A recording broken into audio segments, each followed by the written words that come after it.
Moose are frequently seen, certainly here in Steamboat Springs, but now in many mountain towns and communities, which are learning to live with them. I'm Shannon Lukens for Mountain TV.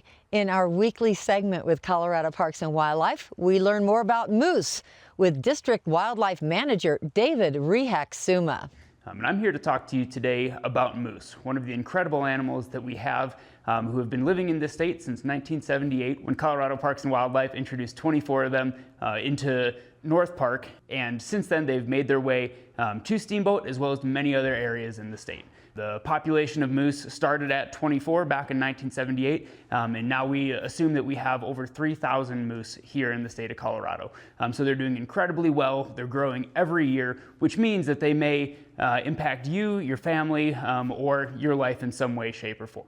So as these moose have migrated throughout the state, they've inhabited a lot of different habitats, but particularly up in our mountain communities where we have a bit colder of a winter, because those animals have really done a good job of evolving an incredible body and incredible biology that helps them survive in these extreme environments and occupy a niche that is much more difficult than a lot of other animals face.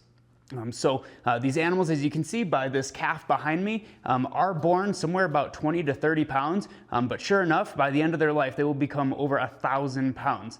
So that's something that is incredible to see, but can also pose a danger for you if you're out in the woods or if a moose comes to a neighborhood near you. One thing that we really do want to emphasize is that if these animals are noticing you, if you can tell that their behavior is changing because of you, then you're already way too close.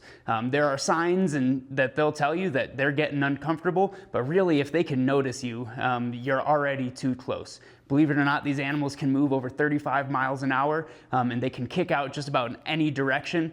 So if they do have the ability to run straight at you, they can pose a serious threat to your health and safety. The best thing to do if for some reason you do get yourself into that situation is to find a tree or a boulder or a car to get behind so that they can't run you over. So what we recommend here at Parks and Wildlife is what we call the rule of thumb.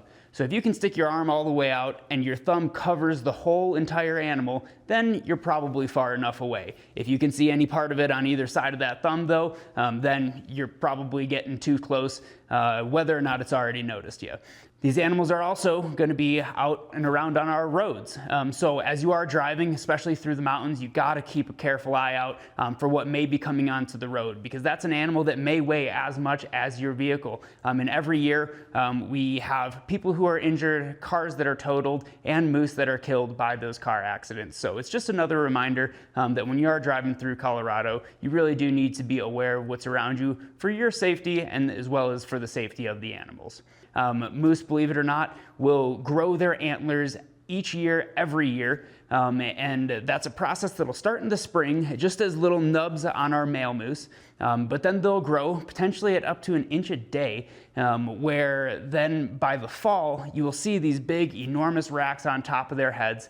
When moose are in rut, they're particularly rambunctious, getting into things, moving around a whole heck of a lot more, and potentially challenging things like fences or volleyball nets, hammocks, and other things that they might actually get stuck in. So it's important here in Colorado that around that time of year to take down anything that might be swaying in the wind or something like that, because that's a visual stimulus for these moose that could cause them to create a pretty terrible situation for potentially you, but also for them. So thank you very much. We appreciate your time, and stay safe out there, Colorado. Thank you to Colorado Parks and Wildlife for this update on living with moose in Colorado.